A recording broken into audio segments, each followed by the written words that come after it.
Music.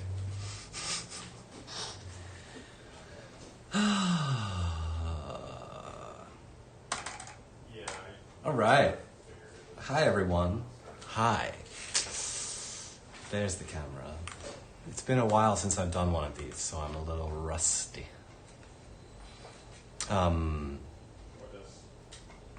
Yeah, well, welcome back. Maps. I would say it's season 3, but I don't know if it's going to be more than just a single episode.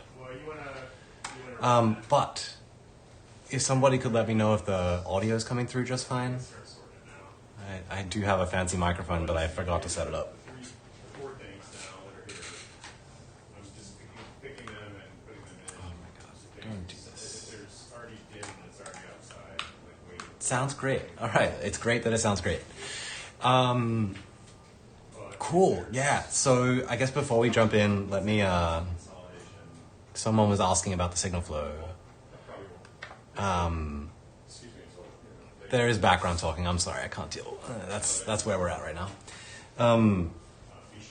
Yeah, so what that setup was and remains. I'll plug this back in so it's complete. We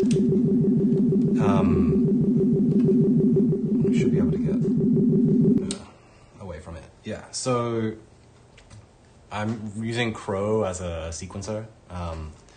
The script is on screen. That's the whole script. So using just the 4 CV outputs as 2 pairs. So each of them has a pitch control voltage and just a simple attack release envelope. They're both running inside a clock routine forever. And as they progress, we're using these 2 sequences to generate the notes. So these are semitones. And then most of the performance is just modifying these 4 parameters. So the 2 sleeps are just like timing, and then the SQs are the note sequences. So yeah, you can see I was just changing the time by like dividing by 2 to double and half the speed. And then just kind of playing with the sequences, both in terms of how many notes in each sequence and plus and minus 12 to add and subtract octaves. And then the fun thing at the beginning was setting one of the sleeps to be just slightly slower than the other, to get that kind of nice Reichian phasing thing. Yeah. So that's the sequencing. Driving 2 mangroves, one original and one newer PPM. And then those output signals just feed into Silhouette at kind of, I think you can see these three inputs in a diamond. And then I have the shadow output self-patched to the all input, which basically becomes like a delay feedback, but it's only active depending on the position of spot. And then after a while I added this modulation from Just Friends to voltage control the spot position. So that's the whole signal flow, no filters, nothing else. It's just 2 oscillators into the weird mixer thing, and straight to the output. Yeah, no other processing. Yeah, and then everything else was just played by hand. I was using the Just Friends in a kind of weird way, maybe, to do the modulation, which is putting it in sound mode, slowing it down as far as you can, and then self-patching identity into FM and modulating just slightly in the intone direction. And it creates just these kind of irregular patterns. And then I used a malted signal from one of the oscillator's envelopes to reset all the channels so they would stay kind of locked into the tempo. Yeah, I think that's the whole patch. Yeah, I mean, it was very much a quick improvisation because I was not nearly as prepared as I wanted to be, but that's kind of typical. Okay, let's see if we're back. Right. Yeah, so this is the starting point. So let me just...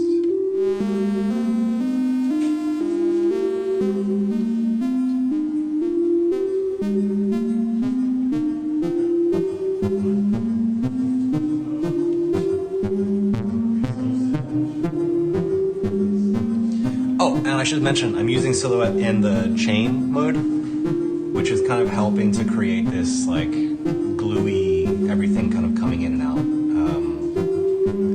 working together to kind of create this cohesive, hopefully, whole.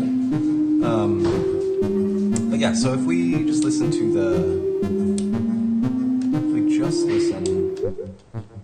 so this is just what, okay, I guess this is kind of jumping into what Silhouette's all about.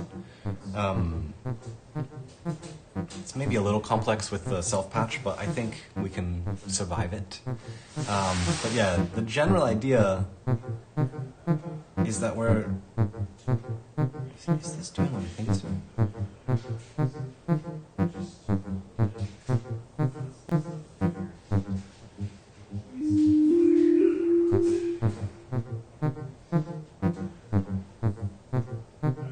I'm confusing myself.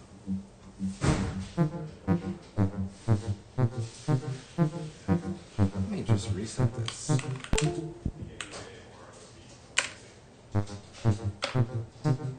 Oh, it's the delay. Cool. Cool. All right. Yeah, I was confusing myself. Great. So the idea is this big knob is basically just pointing us around this circle of input jacks. So right now we're pointing upwards, which means we're going to be listening to this signal that plugs into the kind of 12 o'clock input. So that's the formant out here, so we'll be able to hear all the fun, all those fun modulations. And then the next input I had plugged in is the sine output from this same oscillator. So we scan down. The black marks on the panel basically align with the 6 jacks. So you can pretty quickly be like, okay, I'm pointing at the right thing. So that's the sine wave. Obviously it's not affected by any of this, but it would be affected by the big knob. And then if we come down here, we're listening to this cable, which is the formant output from this mangrove.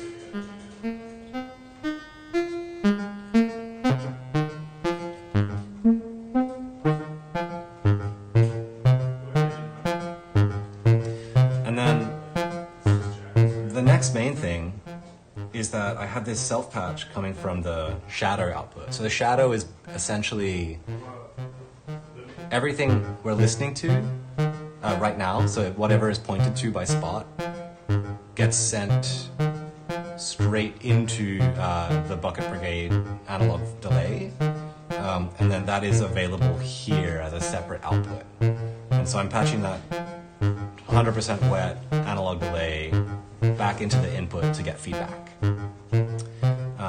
So right now the delay is set to as short as it can go. So let's see if we can get it to feedback. It's not super good at feeding back at the very shortest delay times.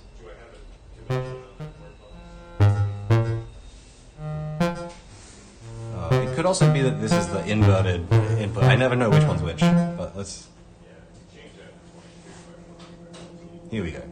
So we get this like self-oscillating delay. And so that's going to happen pointing downwards because there's nothing plugged in here, meaning that this all input is normalized into the 3 jacks with nothing else plugged in.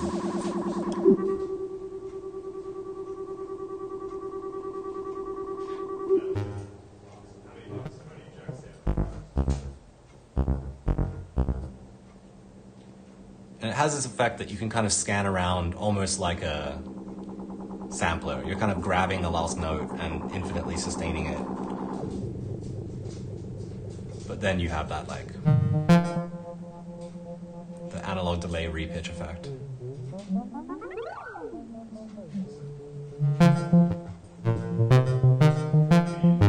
And then the nice thing is you get these in-between positions where you can kind of crossfade between infinite delay and dry signal. But what you'll find is as you get more feedback, the volume drops, which can make sense.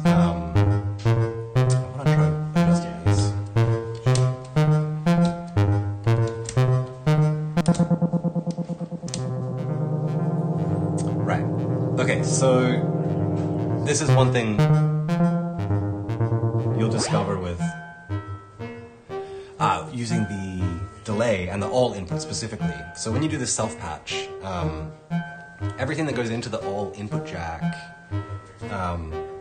it's copied and distributed to the six inputs. The difference is that 3 of the jacks are just buffered and copied through, and 3 of the jacks are inverted and copied through. And the effect of that is that you get a different characteristic of feedback depending on which one you're doing. You can use it also for non-feedback patch, like non-delay feedback patching, to do interesting phase inversions and stuff, but we could maybe get to that later. But the effect is, right now, that I had it configured in a way that gives less intense delay feedback. Whereas if you rotate the jacks by one position, like you see here, so now we're using the bottom jack and then the top left and right, and you'll find you get these really rich delay feedbacks.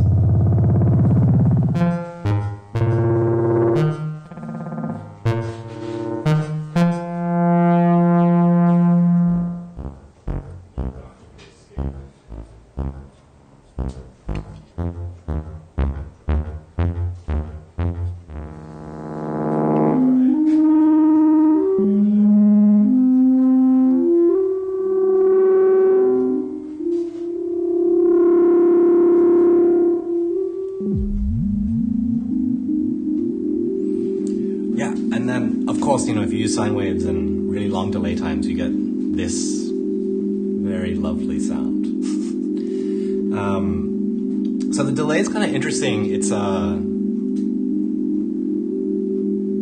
has dynamic filtering. So with a typical bucket brigade delay, you have the delay line, and then usually on the input and the output, you have a static low-pass filter.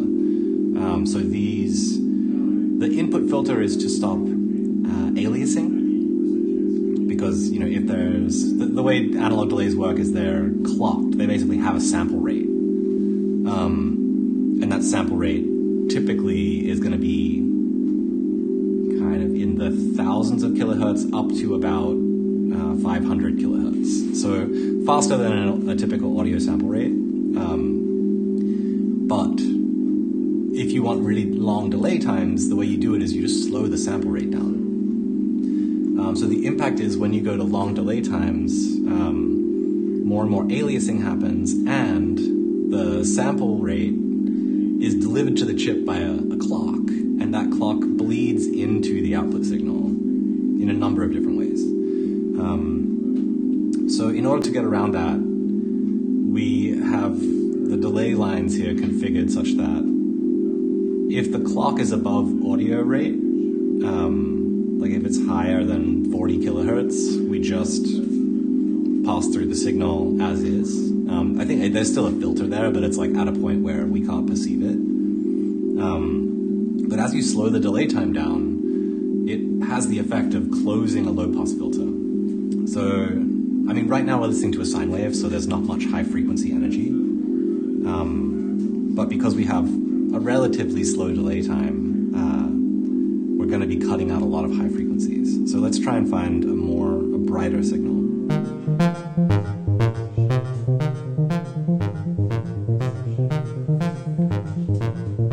So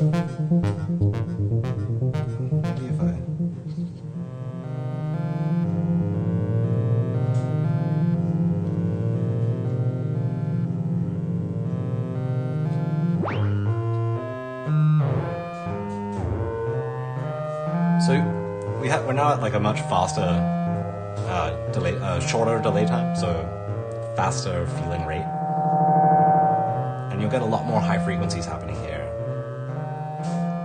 Like, I'm not sure how well it comes across, but that real comb filtery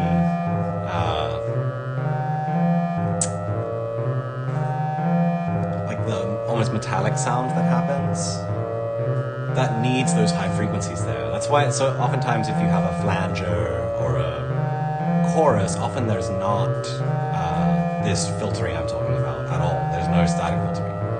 Because you need those high frequencies and the clock rate's really high, so it's fine. But yeah, you'll get that like harsher metallic sound. But as we slow this down, we're gonna get much woollier, softer sounds, darker sounds.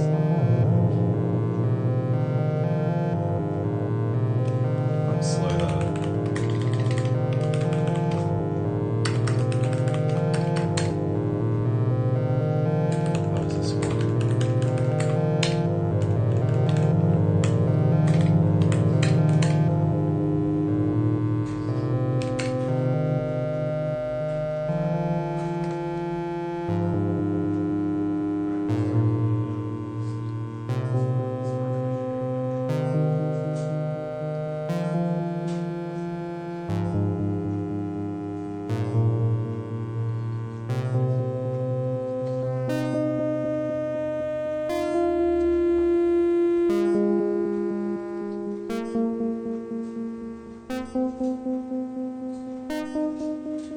So you hear here, each echo is getting more and more muted. And if we increase it to the max delay time, you'll hear this original signal is almost destroyed.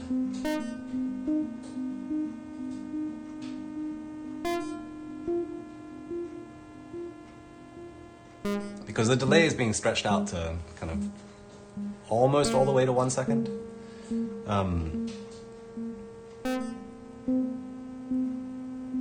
Yeah, and the effect is very deconstructed.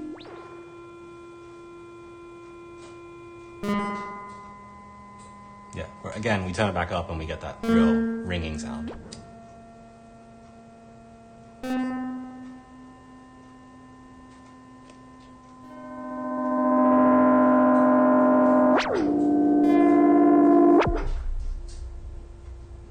Cool.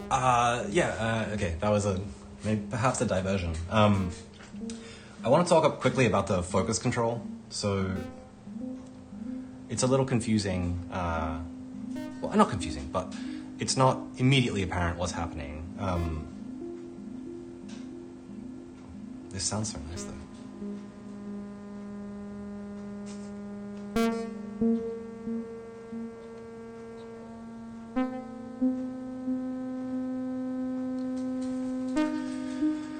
So, I guess first we should describe this little switch down here. It's called split and mix. And the concept is very basic. It's just saying when you're listening to the left and right output jacks, are the light and shadow signals being folded on top of the left and right?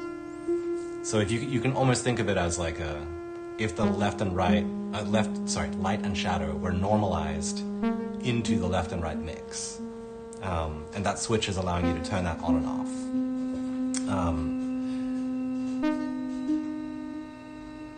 So if you want to do more elaborate mixing after silhouette, typically you would leave it in split, so then you have 4 totally independent outputs.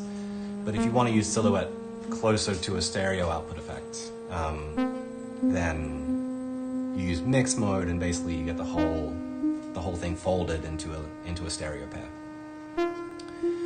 The thing about focus is it's kind of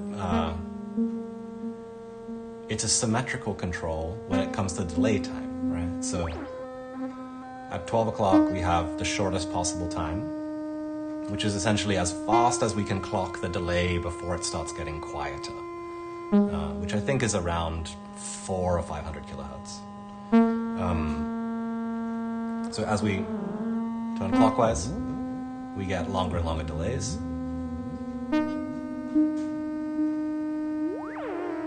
And then if we're at 12 o'clock and we turn counterclockwise, we also get longer and longer delays.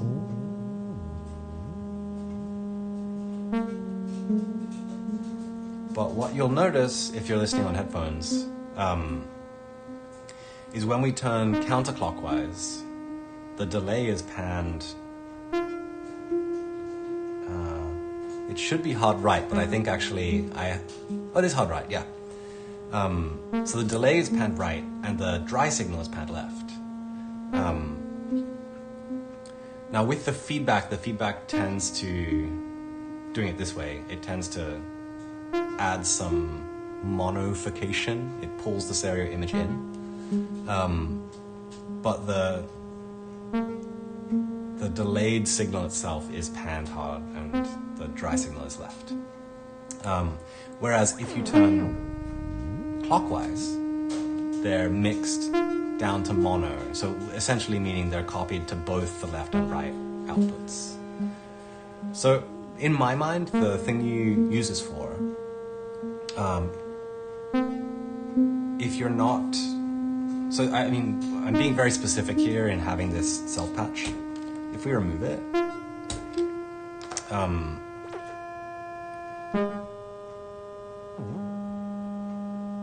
when we're turned clockwise, I kind of see this as, this is a solo instrument with like a slapback delay. This is the central focused element of your soundstage. And the delay can kind of add some depth to it, some more power. Whereas when you go counterclockwise, you can start to get a stereo widening effect. And what that'll actually do in your mix is deprioritize the sound. If not, at the same time, also feeling like you're panning it one direction or the other. One thing we could do, what are we listening to? That check. So rather than feedbacking everywhere, we can just multiple inputs into here.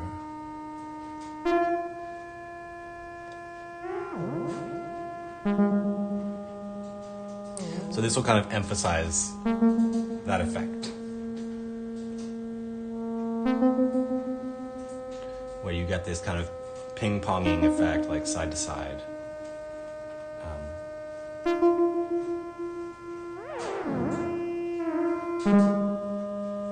Whereas if we, now clockwise again, and we're just getting more of that kind of dense, ringing, like this is a big vocal instrument with a bunch of delay on it.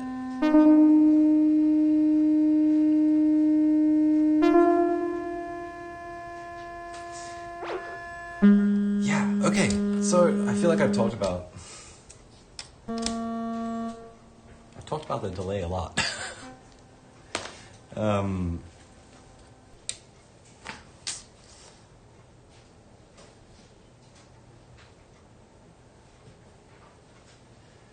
Cool. Yeah. So,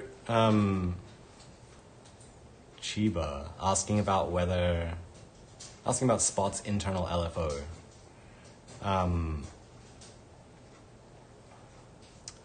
Yeah. So I guess I can describe this. Maybe we should.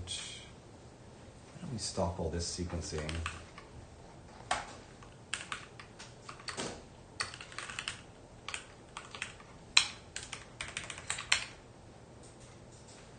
Okay, so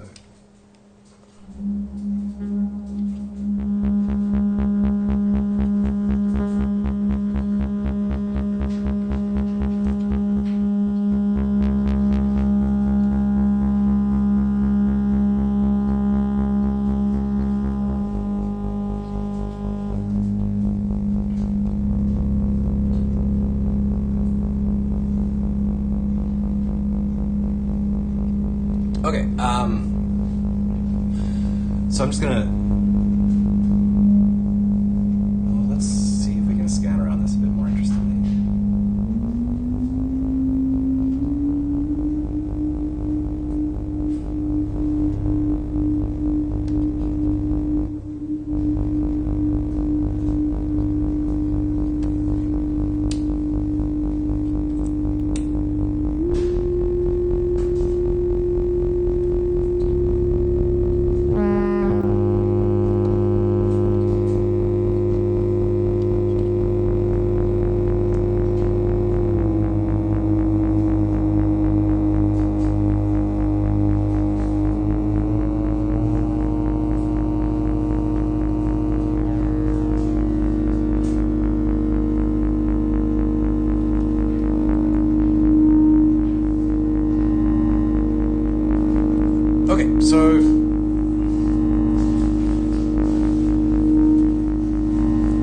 signals hand around Spot. So we hear as we modulate it, we kind of get this timbral shift that slowly happens around the ring.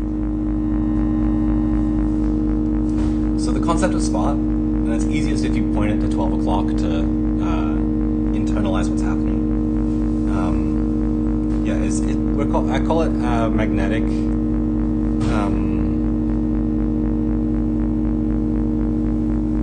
Magnetic attractor. So the way I think of it is there's always a pull for the signal to get back to 12 o'clock. So with small amounts of change on the dial, you kind of bend the signal. But what's happening is the magnetic attraction is strong enough, pulling it back to 12, pulling it back this, so right now, coming this way, that it doesn't, like the knob is not injecting enough momentum. So yeah, you can think of the knob as like how much directional momentum is being applied.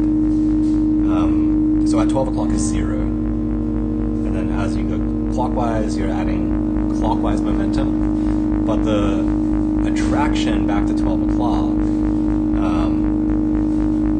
is strong enough that it's holding it in an equilibrium.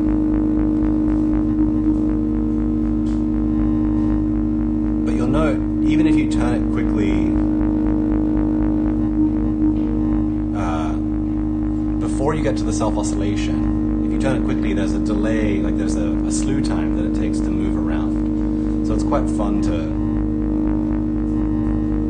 just manipulate it by hand, because it adds this really gentle, kind of smooth push and pull around the ring. But what happens is at some point, and you'll note it's when it gets past the bottom, like the 6 o'clock point, as soon as you hit that 6 o'clock, what's happened is the momentum has become just enough that it folds over, and the distance back to 12 o'clock is shorter if it goes the other way around the circle. So what you'll see is it's pulling it up, and then it hits that point, and it just kind of falls back. And so the reason I designed it this way is I wanted to have a way to have smooth modulations that were not purely cyclical.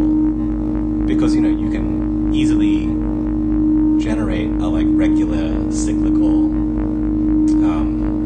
modulation from any oscillator. It's a very utility function. So the idea here was to give it something a little bit more dramatic and expressive. And so now, when you look at Spot, what you're essentially doing is just transposing this action around the rotational axis.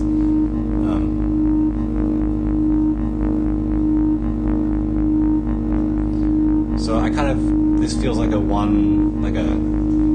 2-to-1 kind of, and you can, if we move this, you'll hear that we're kind of pulling out different harmonics and different elements of the signal.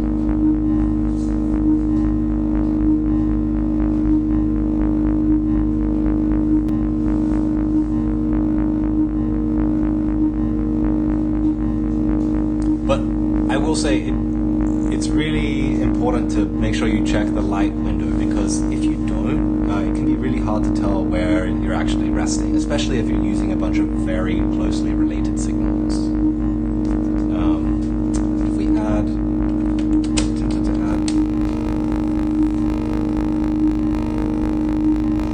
some more inputs.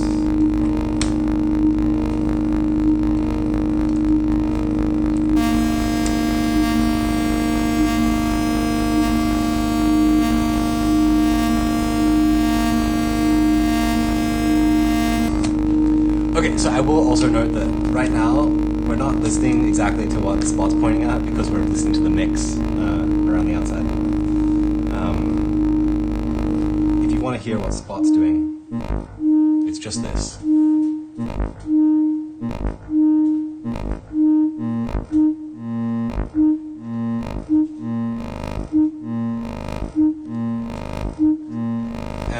again, not to hammer it too hard, but this is where like doing the delay self-patching is so fascinating, because you can dial in spot such that you land on that feedback path, and it's going to be basically making a really dense mix of whatever signal has just happened. Yeah, so it becomes a little bit of a freeze function.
Right.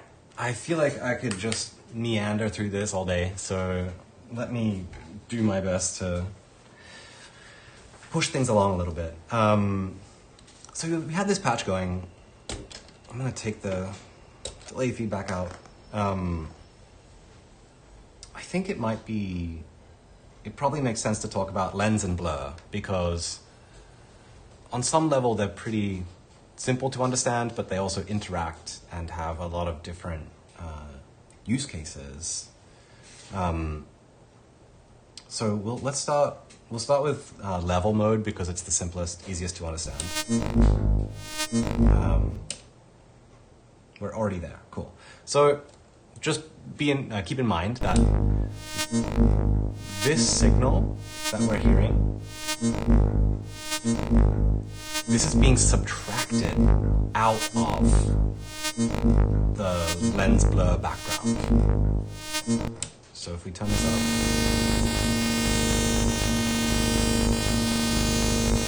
it's hard to understand it, but like this is effectively everything except this,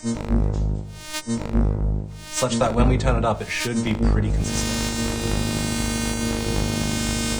So you get a little bit of movement, which is phase cancellations happening. The delay can influence that, especially. But it's similar. So we'll pull it back out and we get that a little bit of pulsation. So in this mode, lens, in level mode, lens is just a volume control. It's like a VCA, right? So, and this is, what is that? It's a linear, it's effectively a stereo linear VCA. So I just think of this as the background volume for the mix.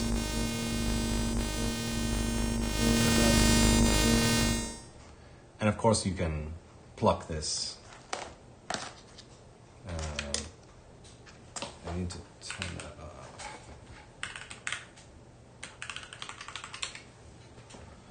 Cool. So shape.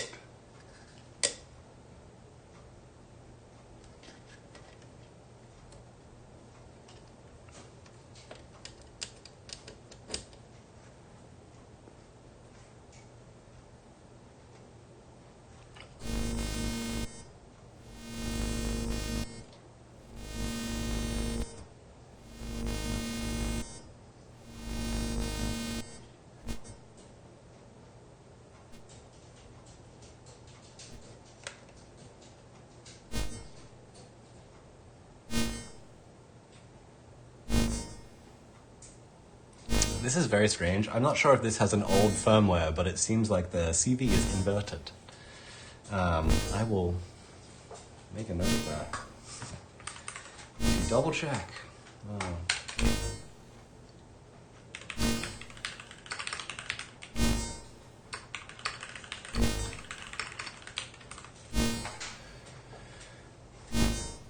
Anyway, point being, we can articulate this jack, this parameter.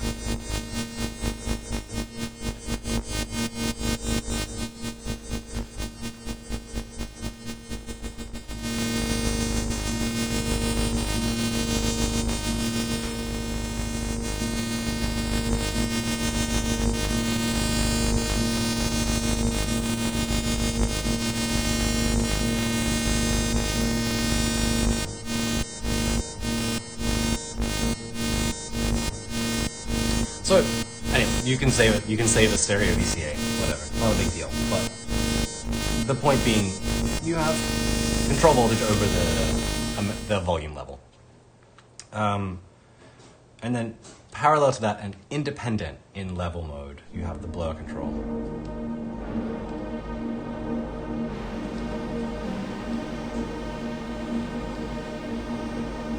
I won't go super in depth about what blur is.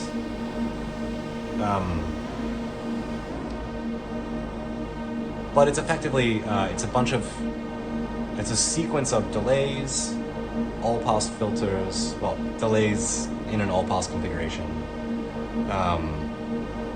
a state variable filter to kind of break up the spectrum,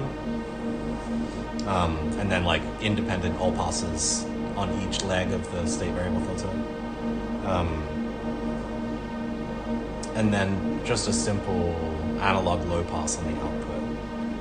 But that's a fully digital reverb. Yeah, it doesn't really sound like reverb, but... and what's happening is... So there's two full stereo pairs, like stereo channels. And two of the all-pass delays are being continuously modulated in antiphase to give you that really wide, big textural thing. That modulation gets deeper and the delays become longer as you turn up the control of the way.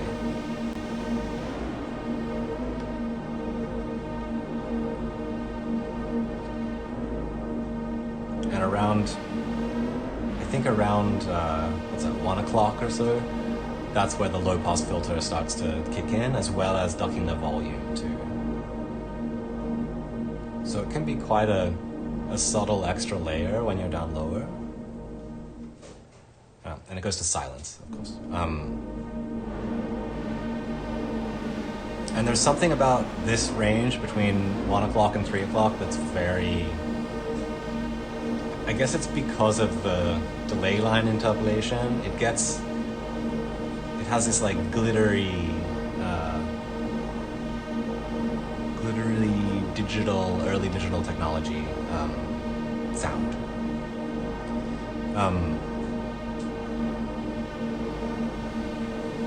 It's maybe a little too quiet to hear it, at least for me in here.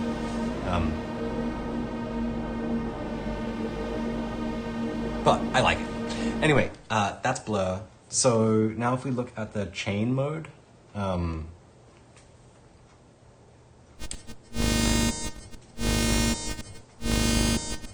know, instantly we start hearing sound, right? And so that's because the orange light in the center of the window, it's directly responding to this signal. So this is the focused signal, the foreground. Right. You don't see it right now because I've switched out of chain mode. But so in a way, you'll hear this as being the inverse of that sound. So if we add it in, you'll hear we're kind of bouncing between the two sides of things. So it's just using an envelope follower. It's very much sidechain compression, hence the name chain. The way the lens control works here is it just reduces, let's go back to the split. It reduces the amount of gain reduction. So when we're at the minimum, we're getting full ducking down to silence. And then as we turn the control up, we get less ducking. So you might think it feels backwards, but think of it as volume, right? As we turn up, we get more and more volume, more and more presence.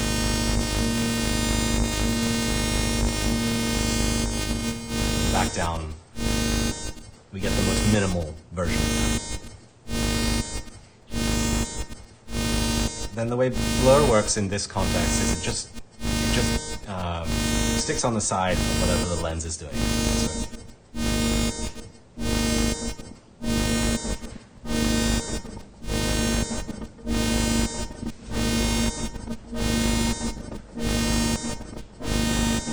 So you should hear it's being ducked in the exact same way, but it's just kind of adding a layer of texture to that background.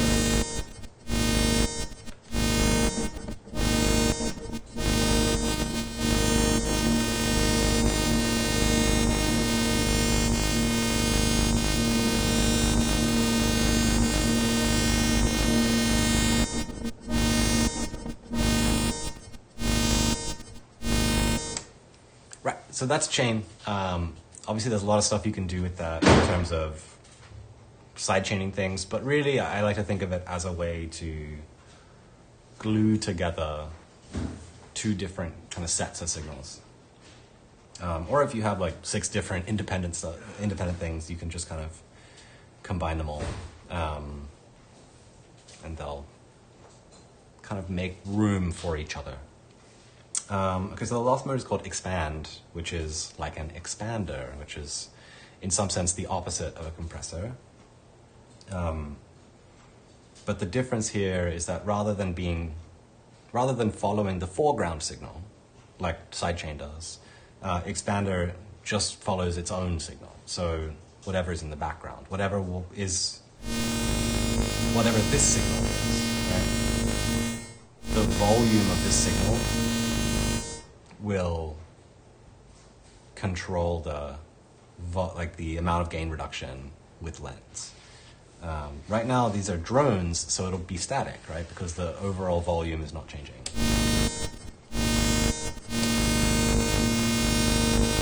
Right? You see there's no orange light. I don't know if you can see it on the screen, but the light's completely off. And it's because the volume is too consistent.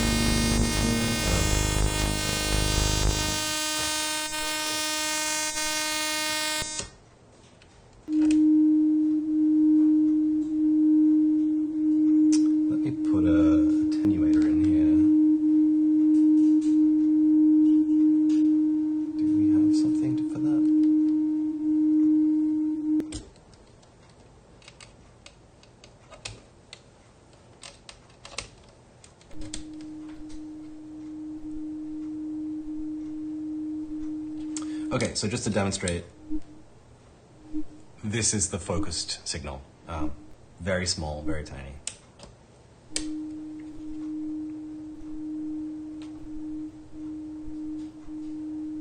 So you'll notice as we scan around,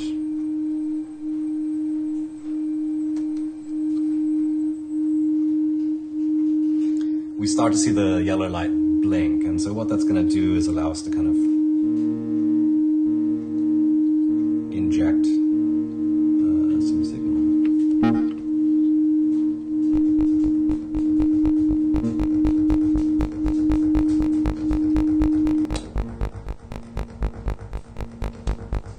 Yeah, let's just take this out. Let me get to the reason of why this exists. So.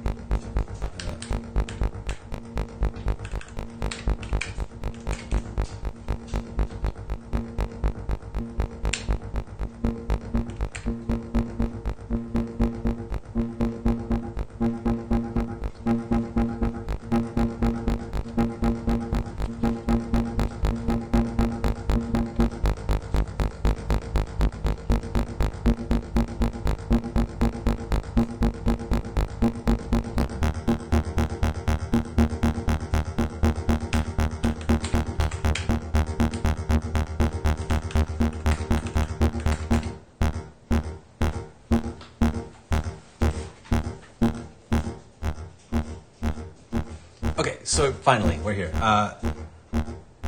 If you can see it, what's happening is the yellow light is pulsating in time with the envelope. But the way it's working is the light comes on between the envelopes. So there's gain reduction happening when the sound gets quiet. And so essentially it's acting as a noise gate. Right? So we say, unless we're getting that really strong, this is the focal signal,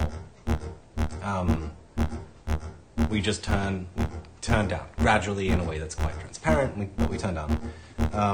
And then the reason for this is blur in this context is inversely correlated to lens. So when lens is made quiet, blur is turned up. And so you'll hear this as like a ping pong from the dry signal to the texturized signal.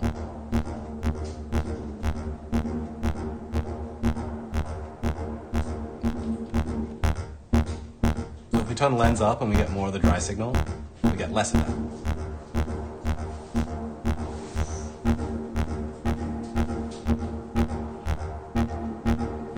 And so the concept here is effectively to allow you to kind of re-sculpt the tails of your transients. So if you just have a simple envelope with, a basic sound, it allows you to kind of stitch onto it this like rich textural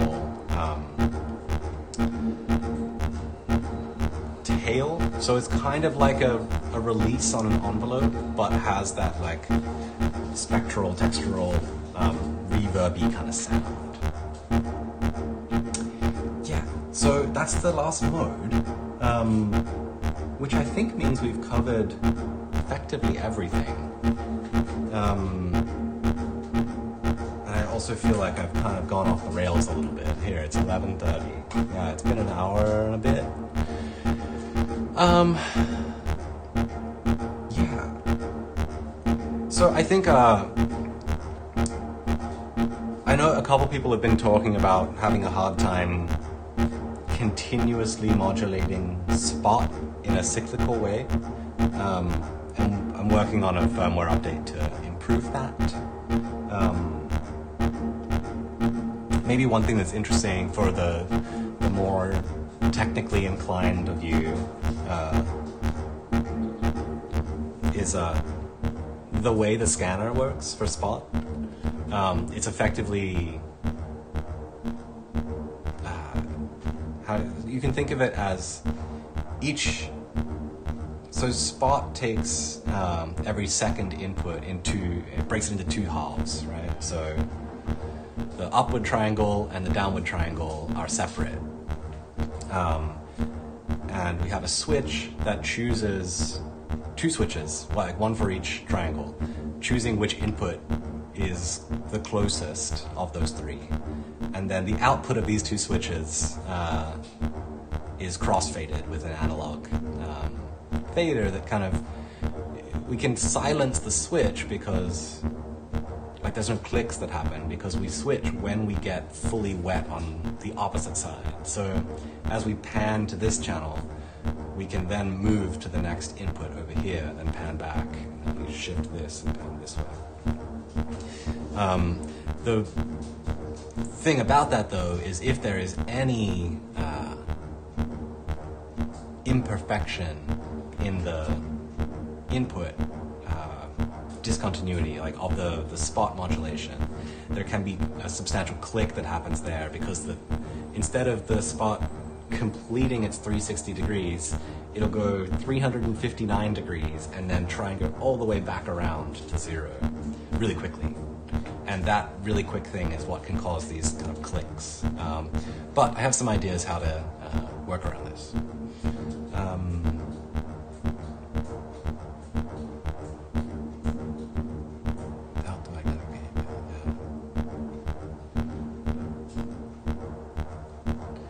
Yeah, and I think with the magnetic attractor, I think there's probably some room to improve the feel of it. to allow it to go a little bit more slowly, or maybe substantially more slowly,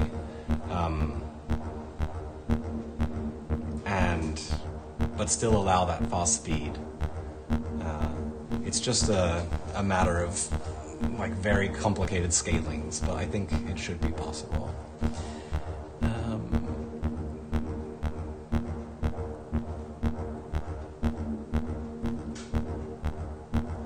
Yeah. Cool. So, does anybody have questions? Like, is there anything I can go kind of deeper into? Because I feel like I've kind of done the top layer. Hopefully, like, having some narration makes it a bit easier to follow than the little video I made. Do the inputs correlate to a soundstage?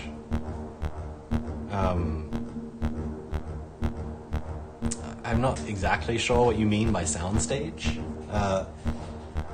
If you mean like a left-right, near-far kind of thing, that was actually the original concept for the module, was to have it be more two-dimensional. But yeah, through practice, it was kind of like not that interesting. And not that different from other things that are out there. We wanted to do something that was, a little more novel. So I will say the soundstage, it rotates with spot, which can be disorienting if you're using it for more traditional mixing.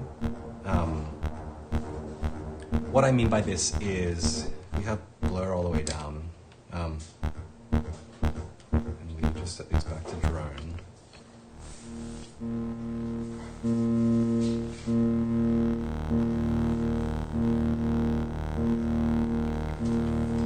If you're on headphones, you'll notice that the sound feels like it's spinning as the spot rotates. So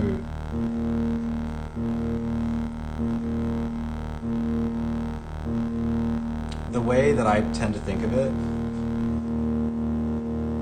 is whatever your spot is pointing at is kind of your front and center. Specifically in that you have the light and shadow outputs, which you can mix in, which have that extra delay. They effectively have double the volume of the background. So that allows you to have that, like, the singer in the front of the band. And then in this context, we just have a single left and right input cable. And so what you should hear right now is they're panned left and right. Maybe not full. They won't be all the way left-right, but they will be like out here. Whereas if we flip down this way, you should have heard it swap. And like this signal is no longer front and center. It's still panned center, but it is just going to be in the background, as opposed to up here where you'll get that delay on top. Yeah, so that's the basic sense of what the soundstage is. So I'm trying to read all these comments.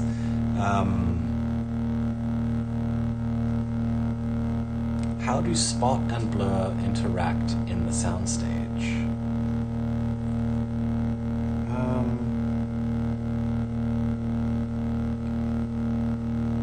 They don't interact. Blur happens after spot. So the first thing that happens is spot. So we basically choose from our 6 signals, we say this section is focused, so we're going to put it over here, and everything remaining comes down here. Foreground, background. And the foreground goes to the delay and the output, and then also optionally mixed into the left and right. And then the background is then processed through lens and blur, as I was describing earlier. But there's no direct interaction. It's just the kind of inherent one, intuitive one that comes out of their connection.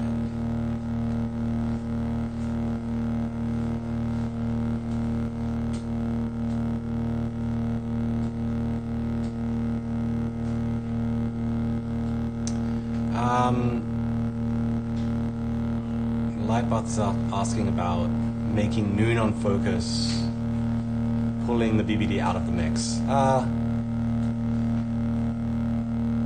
guess it's possible. I haven't looked at it.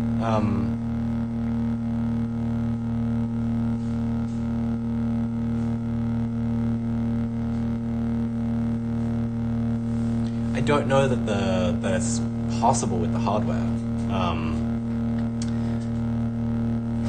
It's just a matter of like what VCAs are accessible from the digital section. I don't know. I'll play around with it. I'll consider. Is the script being used for Crow only, or does it involve Just Friends and Silhouette also? Yeah, there's no I2C port on Silhouette. We wanted it to feel more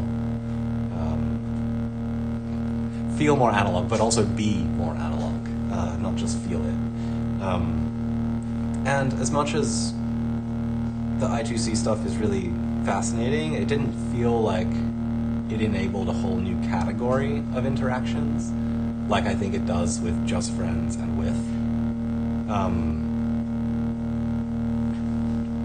So yeah, we decided to keep it all analog. And in terms of the script I was using, I was purely controlling control voltage. So just the 4 output jacks here.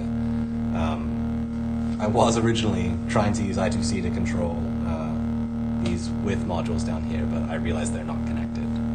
The I2C cables are not connected. A tiny null sign at noon to easily get it out of the way. Yeah, I'll think about it. Are there any applications for quadraphonic sound you can imagine? Yeah, absolutely. I think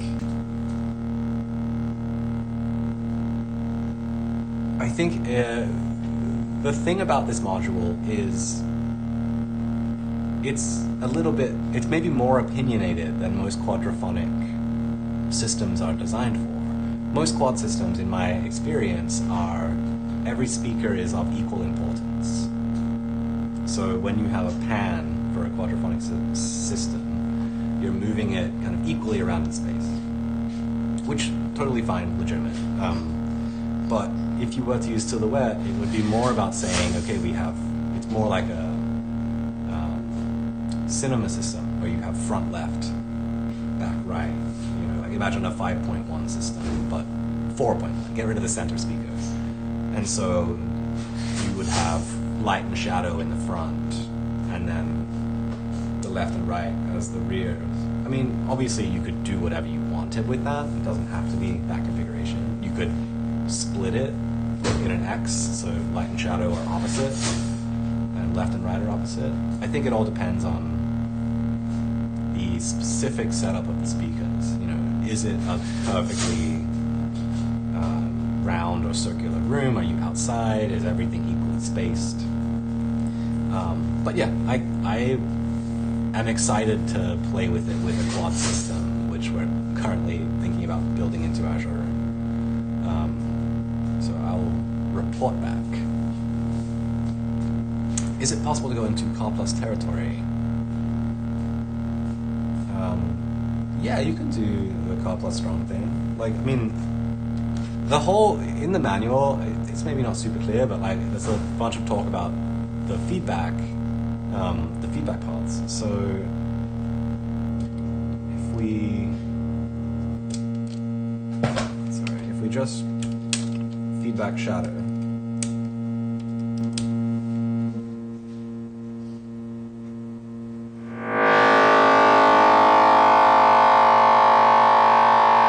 this is the ringing string of car plus strong.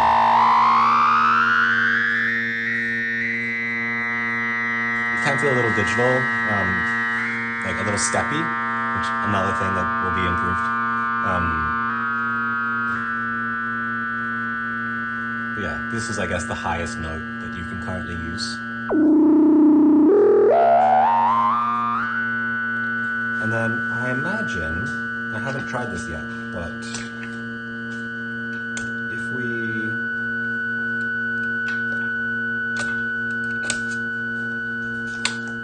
I'm just going to use can just plug this in directly. Never mind.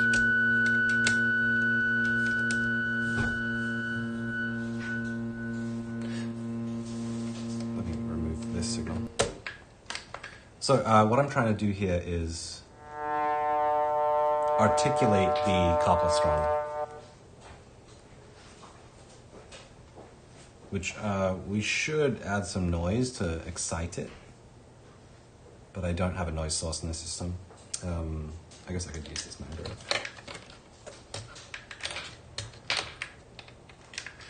Oh boy. Too many patch cables.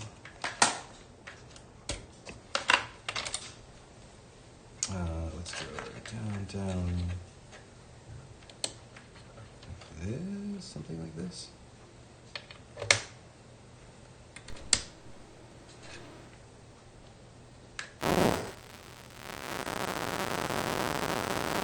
Alright, and then if we listen to... I probably only want to listen to the shadow. Alright, let's see if we can make this work.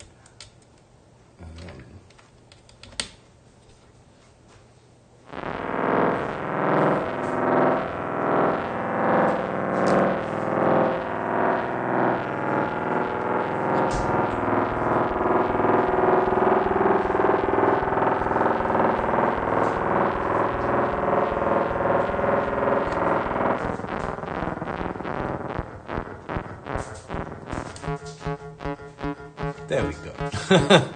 Alright, it's a little bit of an adventure to get it set up, but yeah, this is kind of in the zone of Coppola strong. You can absolutely make it more interesting by simply working on the patch more than I did just now. Future expander concepts. I don't have anything in mind.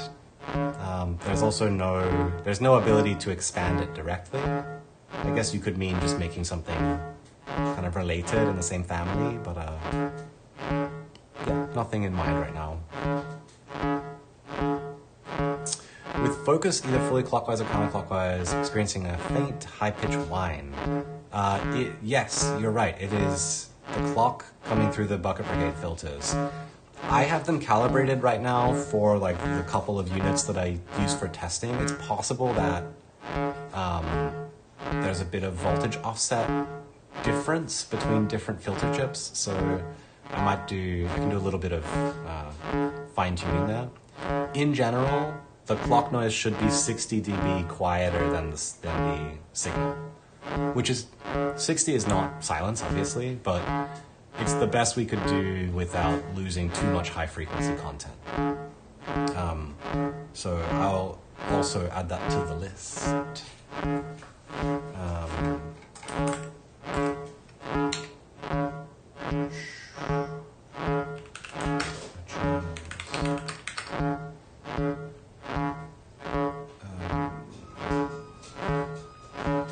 Sorry, y'all are out here watching me take notes. I just cut off BPP.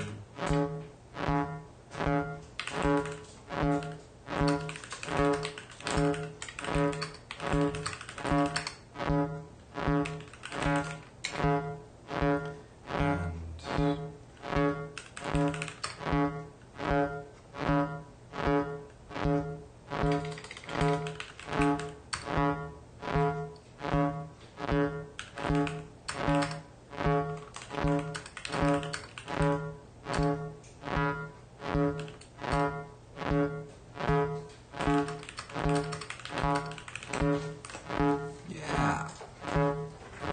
Okay.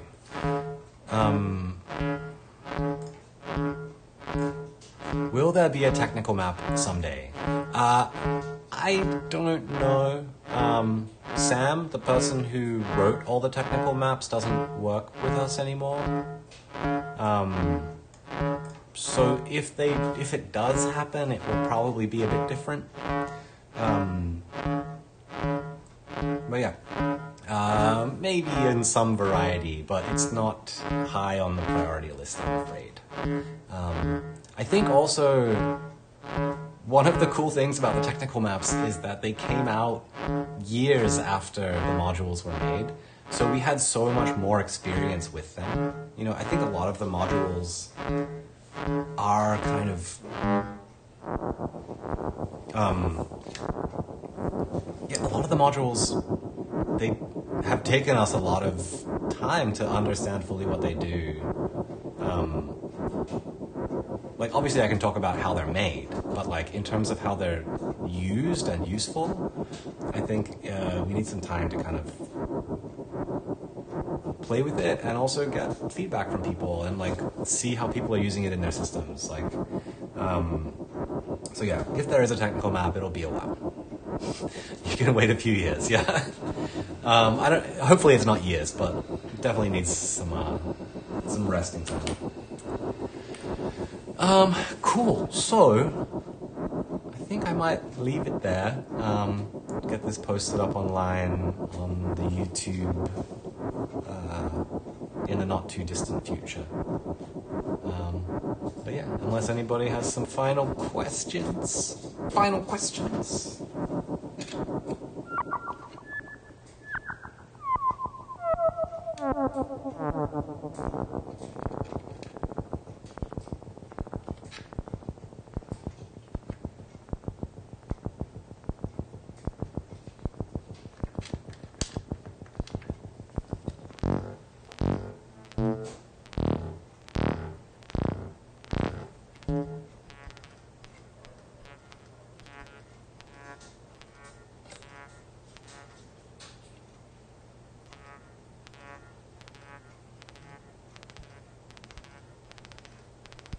Oh, thank you all for the kind words.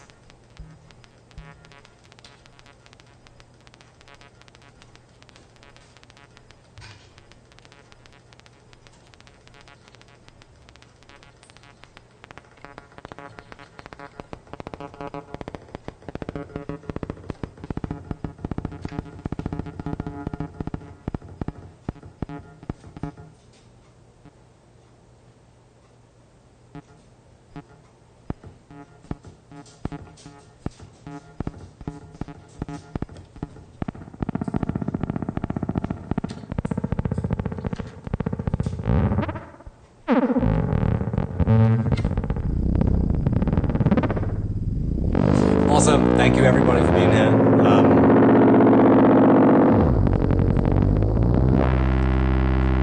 Yeah, this is fun. Maybe we'll do another one in the not too distant future.